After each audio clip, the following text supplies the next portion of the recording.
ప్రారంభంలో ధ్యానం మొదలుపెట్టినప్పుడు పరిస్థితులకు అనుగుణంగా మనల్ని మనం సరిదిద్దుకోవడానికి, మన మనస్సుల మీద అదుపు పొందడానికి, మన లక్ష్యంపై మన మనస్సును లగ్నం చేసి ఉంచడానికి, దానిని అక్కడే స్థిరంగా నిలిపి ఉంచడానికి వీటికే ఎక్కువ సమయం ఖర్చయిపోతుంది. మొదట మనం మన శరీరాన్ని అనువైన స్థితిలో ఉంచాలి. ఆ తరువాత మన మానసిక శక్తులను, ఇంద్రియాలను క్రమపరచటం మొదలుపెట్టాలి.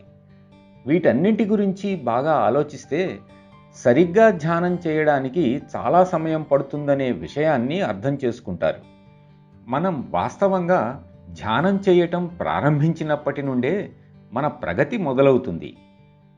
ప్రతిదినము ధ్యానం పదే పదే చేయటం వల్ల పరిస్థితులను అదుపు చేసే శక్తి మనకు పెరుగుతుంది. కాబట్టి సాధన చాలా ముఖ్యం. వారు ధ్యానాన్ని ఒకే సమయంలో ఒకే ప్రదేశంలో జరిపి తీరాలన్నారు.